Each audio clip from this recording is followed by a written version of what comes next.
Ooty വിശേഷങ്ങളുടെ 9ാമത്തെ episode കണ്ടാലോ? Toy train യാത്രയൊക്കെ കഴിഞ്ഞ് ഞങ്ങളിപ്പോൾ കൂനൂരിലുള്ള ഹോട്ടൽ റൂമിലേക്ക് തിരിച്ചെത്തി. ഇത് റൂമിന്റെ ബാൽക്കണിയിൽ നിന്നുള്ള കാഴ്ചയാണ്. സ്റ്റേഷന്റെ തൊട്ടടുത്തായിരുന്നല്ലോ താമസം, അതുകൊണ്ട് ഇവിടെ നിന്ന് ഇതൊക്കെ കാണാം. ഉടനെ തന്നെ ഇവിടെ നിന്ന് ഇറങ്ങണം. കൂനൂരിൽ 1-2 ബ്യൂട്ടിഫുൾ സ്പോട്ട്സ് ഉണ്ടെന്ന് കേട്ടു, അതൊക്കെ ഒന്ന് പോയി കാണാം. ഈ കാണുന്ന ഗേറ്റ് ഞങ്ങൾ താമസിക്കുന്ന ഹോട്ടലിന്റെ ടെറസിലേക്കാണ് എത്തുന്നത്. കേട്ടാൽ അത്ഭുതം തോന്നുമല്ലേ? 5 നിലയുള്ള ബിൽഡിങ്ങിന്റെ ടെറസാണിത്. അതിന്റെ എൻട്രൻസ് മറ്റൊരു റോഡിലേക്കും, അതായത് മലയുടെ മുകളിലാണല്ലോ ഈ ബിൽഡിംഗ് ഒക്കെ, അതുകൊണ്ടാണ് ഇങ്ങനെ. ഞങ്ങളുടെ കാറ് ഇവിടെയാണ് പാർക്ക് ചെയ്തിരുന്നത്. ഇവിടെ നിന്നും നമുക്ക് സ്റ്റേഷൻ നല്ലപോലെ കാണാൻ പറ്റും. അത് ഒരു ട്രെയിൻ അതിലെ പോകുന്നുണ്ട്, അതും കാണാൻ പറ്റി. ശരിക്കും ടോയ് ട്രെയിൻ തന്നെയല്ലേ, നല്ല ഭംഗി. ഏതായാലും സമയം കളയാതെ പുറപ്പെടാം. ഇനി നമ്മൾ പോകുന്നത് കൂനൂരിലുള്ള ലാംസ് റോക്കും ഡോൾഫിൻസ് നോസും കാണാനാണ്. അധിക ദൂരമില്ല, ഏകദേശം ഒരു 7 കിലോമീറ്റർ മാത്രമേ ഉള്ളൂ. അങ്ങനെ യാത്ര പുറപ്പെട്ടു. ആദ്യം തന്നെ ലാംസ് റോക്കിലേക്ക് പോകാം. ഇപ്പോൾ സമയം രാവിലെ 11:30 മണിയാണ്. ഒട്ടും വെയിലില്ല, നല്ല മിസ്റ്റിയായി തുടങ്ങിയിട്ടുണ്ട്. കാഴ്ചകൾക്ക് അല്പം മങ്ങലേൽക്കുമെങ്കിലും ഈ ഒരു കാലാവസ്ഥ നല്ല സുഖകരം തന്നെയാണ്. അപ്പോൾ ഇനി ലാംസ് റോക്കിലേക്കുള്ള വഴിയൊക്കെ കണ്ടോളൂ. അല്പദൂരമൊക്കെ നല്ല ടാറിട്ട റോഡായിരുന്നു. ഇപ്പോൾ അതിൻ്റെ അവസ്ഥയൊക്കെ ഒന്ന് മാറിയിട്ടുണ്ട്.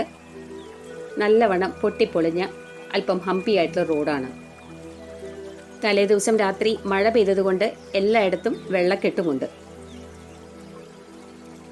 അധികം ട്രാഫിക് ഒന്നുമില്ല വഴിയിൽ. മറ്റൊരു വണ്ടിയും കാണാനില്ലെന്ന് തന്നെ പറയാം.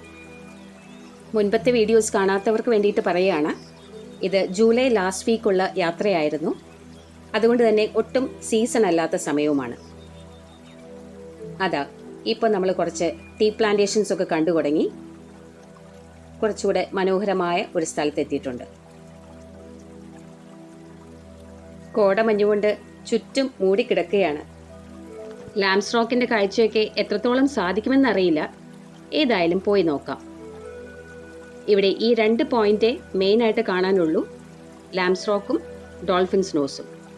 2 സ്ഥലങ്ങളും തമ്മിൽ ഒരുപാട് ദൂരമൊന്നുമില്ല, 1 കിലോമീറ്ററിൽ താഴെയുള്ളൂ. കൂനൂരിലെ കാഴ്ചകളൊക്കെ കണ്ടു കഴിഞ്ഞ് ഇന്ന് തിരിച്ച് അതേ ഹോട്ടലിൽ താമസം, നാളെ രാവിലെ തിരിച്ച് എറണാകുളത്തേക്ക്. അങ്ങനെയാണ് ഇപ്പോഴത്തെ പ്ലാൻ. വഴി വളരെ നാരോ ആണ്. 2 വണ്ടിക്ക് കഷ്ടി പോകാനുള്ള സ്ഥലമേ ഉള്ളൂ. കുറേ ഭാഗമൊക്കെ കോൺക്രീറ്റ് ടൈലിംഗ് ചെയ്തിട്ടുണ്ട്.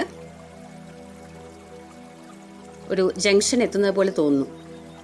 ഇവിടെ കുറച്ച് വണ്ടികളും ആളുകളും ഒക്കെയുണ്ട്. 1-2 കടകളുമുണ്ട്. ഇത് നല്ലൊരു വ്യൂ പോയിന്റ് ആയിരുന്നിരിക്കണം, പക്ഷേ മഞ്ഞ് കാരണം ഒന്നും കാണാൻ സാധിക്കുന്നില്ല. ഇടതുവശത്ത് മനോഹരമായ തേയിലക്കാടുകൾ കാണാം. മൂന്നാറൊക്കെ കാണുന്ന ആ ഒരു ഫീൽ.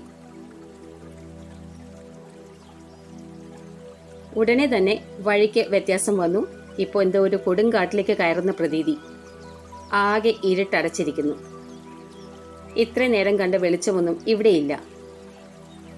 വീഡിയോയിൽ നിങ്ങൾക്ക് എത്രത്തോളം മനസ്സിലാവുന്നുണ്ടെന്ന് അറിയില്ല. ഇപ്പോൾ ഞങ്ങൾ കാറിന്റെ ഹെഡ്ലൈറ്റ് ഇട്ടിട്ടാണ് പോകുന്നത്. അത്ര ഇരുട്ടാണ് ഈ ഭാഗത്ത്. 2 വശത്തും നിറയെ കാട്. നട്ടുച്ചയ്ക്ക് ഹെഡ്ലൈറ്റ് ഇട്ട് വണ്ടി ഓടിക്കേണ്ട അവസ്ഥ. എന്തൊരു അത്ഭുതമല്ലേ! കാടിന്റെ പ്രത്യേകതകൾ എത്ര പറഞ്ഞാലും തീരില്ല. അത് ഓരോ നിമിഷവും നമുക്ക് പുതിയ പുതിയ അത്ഭുതങ്ങൾ തന്നുകൊണ്ടേയിരിക്കും. ദൂരം അധികമില്ലെങ്കിലും റോഡ് ഇങ്ങനെ ആയതുകൊണ്ട് അല്പം സമയം എടുക്കുന്നുണ്ട്. അരമണിക്കൂറിൽ കൂടുതലായി യാത്ര തുടങ്ങിയിട്ട്. ഒരു ടണലിൻ്റെ ഒക്കെ പുറത്ത് കിടക്കുന്നത് പോലെ. അതാ ആ ഭാഗത്ത് നല്ല വെളിച്ചം. മഞ്ഞ് കൂടിയിട്ടുണ്ട്. മലകളൊന്നും തീരെ കാണാതെയായി. പക്ഷേ നല്ല രസം. ഈ തണുപ്പും ആസ്വദിച്ച് കാറിൻ്റെ ജനാലയും തുറന്നിട്ട് അങ്ങനെ പോകാം. കാഴ്ച പോലെ തന്നെ പ്രധാനമാണല്ലോ ഈ കാടും ഈ തണുപ്പുമൊക്കെ നമുക്ക് തരുന്ന ഒരു ഫീല്. അതും ആസ്വദിച്ച് മുന്നോട്ട് തന്നെ. ഒരുപാട് സമയത്തിന് ശേഷമാണ് മുമ്പിലൊരു വണ്ടി കാണുന്നത്. കുറേ സമയത്തേക്ക് ഞങ്ങളുടെ വണ്ടി ഈ കാട്ടിൽ ഒറ്റയ്ക്കായിരുന്നു. മുമ്പിലോ പുറകിലോ ഒന്നും ഒരു വാഹനവും കണ്ടില്ല. ഇവരും ലാംസ് റോക്കിലേക്കായിരിക്കാം.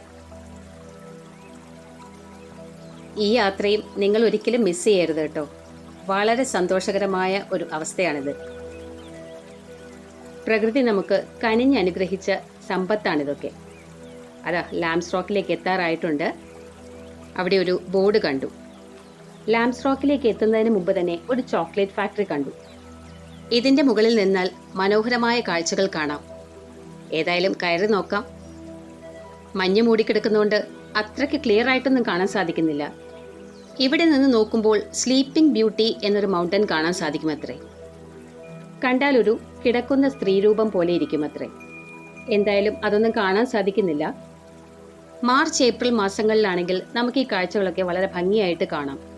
ആ സമയത്ത് മഞ്ഞും കുറവായിരിക്കുമല്ലോ. നേരത്തെ പറഞ്ഞ ചോക്ലേറ്റ് ഫാക്ടറിയുടെ ഒരു ഭാഗത്ത് യൂക്കാലിപ്റ്റസ് ഉണ്ടാക്കുന്ന ഒരു യൂണിറ്റ് ഉണ്ട്. യൂക്കാലിപ്റ്റസ് ഓയിൽ ഉണ്ടാക്കുന്ന എങ്ങനെയാണെന്നൊക്കെ അയാൾ ഹിന്ദിയിൽ വിവരിച്ചു തന്നു.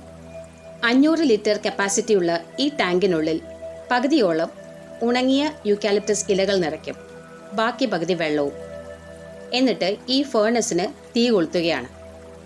8 മണിക്കൂറോളം ഇത് തിളപ്പിക്കുമത്രേ. അതിനുശേഷമാണ് നല്ല ചൂടോടുകൂടിയ യൂക്കാലിപ്റ്റസ് ഓയിലും വെള്ളവും കൂടെ മിക്സായിട്ട് ഈ ഒരു കൂളറിനുള്ളിലൂടെ വരും. വെള്ളത്തിൻ്റെയും യൂക്കാലിപ്റ്റസിൻ്റെയും ഡെൻസിറ്റി വ്യത്യാസം ഉള്ളതുകൊണ്ട് രണ്ടും സെപ്പറേറ്റ് ആയിട്ട് കിടക്കും. അത് പിന്നീട് വേർതിരിച്ചെടുക്കുകയാണ് ചെയ്യുന്നത്. പലതരത്തിലുള്ള യൂക്കാലിപ്റ്റസ് ഓയിൽ അവർ കാണിച്ചു തന്നു.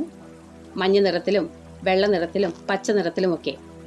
ഓരോന്നും ചുമ, കഫക്കെട്ട്, സൈനസ്, തലവേദന ഇങ്ങനെയുള്ള രോഗങ്ങൾക്കൊക്കെ നല്ലതാണ്. ഇതൊക്കെ നമുക്കും അറിയാവുന്ന കാര്യങ്ങളാണ്. പിന്നെ വില അല്പം കൂടുതലായതുകൊണ്ടും ഒരത്യാവശ്യം തോന്നാത്തതുകൊണ്ടും ഇവിടെ നിന്നൊന്നും വാങ്ങിയില്ല. ഇതെല്ലാം ഇവരുടെ ഒരു മാർക്കറ്റിംഗ് തന്ത്രമാണല്ലോ. അതിൽ നമ്മൾ വീഴാതിരിക്കുകയും വേണമല്ലോ. ഇതുപോലുള്ള ടൂറിസ്റ്റ് സ്പോട്ടുകളിൽ ധാരാളം ഇത്തരം ചെറുകിട കമ്പനികളുണ്ട്. സൂക്ഷിച്ചൊക്കെ വാങ്ങിയാൽ നമുക്ക് നല്ലത്. പിന്നീട് അയാൾ ഗ്രീൻ ടീയുടെ പ്രോസസ്സിങ്ങിനെ കുറിച്ച് പറഞ്ഞു തന്നു. അതും ഇതുപോലെ നല്ലപോലെ വേവിച്ചെടുക്കുകയാണ്. 25 മിനിറ്റോളം ആവി കയറ്റിയ ശേഷം അത് ഉണക്കാൻ വയ്ക്കും. വെള്ളമെല്ലാം പോയി നല്ലപോലെ ഉണങ്ങിയ ശേഷം ഈ ഒരു മെഷീനിലിട്ട് പൊടിച്ചെടുക്കുകയാണ് ചെയ്യുന്നത്. എന്നിട്ട് ആ വലിയ അലമാര പോലെ കാണുന്നതിൽ വെച്ച് നല്ലവണ്ണം ഡ്രൈ ആക്കി എടുക്കും. അതാണ് അതിൻ്റെ പ്രോസസ്സ്. പിന്നെ പല ഫ്ലേവറുകൾ ആഡ് ചെയ്ത് masala tea, cardamom tea, pepper tea തുടങ്ങിയ വെറൈറ്റീസ് ആയിട്ട് പാക്കറ്റുകളിൽ വിൽക്കാൻ വെക്കുന്നു. അതാണ് പരിപാടി. അതുപോലെ തന്നെ കാപ്പിയുടെ പ്രോസസ്സിങ്ങും ഉണ്ട്. പച്ച കാപ്പിക്കുരു നല്ലവണ്ണം ഉണക്കി വറുത്ത് പൊടിക്കുകയാണ് ചെയ്യുന്നത്. അതും അവർ കാണിച്ചു തന്നു. ഇതെല്ലാം നമുക്ക് കാണാൻ നല്ല കാര്യങ്ങൾ തന്നെയാണ്. വാങ്ങണോ വേണ്ടയോ എന്നുള്ളത് നമ്മുടെ തീരുമാനം. എന്തൊക്കെ പറഞ്ഞാലും ഉണങ്ങി വറുത്ത് വന്നപ്പോൾ ആ കാപ്പിക്കുരുവിന് എന്തൊരു മണമാണ്. ആർക്കും ഇഷ്ടപ്പെട്ടു പോകും. ഇതാ എൻ്റെ ഫേവററ്റ് ഏരിയ. ഇത് ചോക്ലേറ്റ് ആണ്. നമ്മളിപ്പോൾ താഴേക്ക് ഇറങ്ങിക്കൊണ്ടിരിക്കുകയാണ്. താഴെയാണ് ചോക്ലേറ്റ് ഫാക്ടറി. ഇവിടെ ചോക്ലേറ്റിൻ്റെ ഒരുപാട് വെറൈറ്റീസ് ഉണ്ട്. നട്ട്സ് ചേർത്തിട്ടും അല്ലാതെയും മിൽക്ക് ചോക്ലേറ്റും പല പല വെറൈറ്റീസ്. അത് തന്നെയല്ല, എല്ലാ വെറൈറ്റീസും അവർ ടെസ്റ്റ് ചെയ്യാനും തരുന്നുണ്ട്. ഊട്ടിയിൽ വന്നപ്പോൾ മുതൽ ഒരുപാട് സ്ഥലത്ത് ഹോം മെയ്ഡ് ചോക്ലേറ്റ്സിൻ്റെ ബോർഡ് കണ്ടു. പക്ഷേ വിശ്വസിക്കാമോ എന്നറിയാത്തത് കൊണ്ട് വാങ്ങിയില്ല. ഇതിപ്പോൾ കൺമുന്നിൽ ഉണ്ടാക്കി കണ്ടപ്പോൾ വാങ്ങാമെന്ന് തന്നെ തീരുമാനിച്ചു. വളരെ സ്വാദിഷ്ടമായ ചോക്ലേറ്റ്സ് ആയിരുന്നു എല്ലാം. കണ്ടു, പല പല വെറൈറ്റീസിലുള്ള ചോക്ലേറ്റ്സ് അടുക്കി വെച്ചിരിക്കുന്നത്.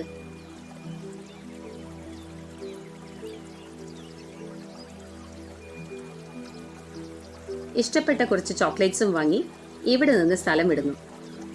ഇറങ്ങിയത് ലാംസ് റോക്കിലാണെന്ന് പോലും ഇവിടെ എത്തിയപ്പോൾ മറന്നുപോയി. കംപ്ലീറ്റ് പിടിവിട്ടുപോയി. ഇനി ലാംസ് റോക്കിലേക്ക് 1/2 കിലോമീറ്റർ മാത്രം. പക്ഷേ ഇനി ലാംസ് റോക്കും കൂടി ഞാൻ വീഡിയോ കാണിച്ചാൽ ഒരുപാട് ലെങ്തി ആയിപ്പോവും. അതുകൊണ്ട് അത് അടുത്ത ഭാഗമായിട്ട് വൈകാതെ തന്നെ കാണാം. വീഡിയോ കണ്ടിട്ട് അഭിപ്രായം പറയുമല്ലോ. Thank you for watching.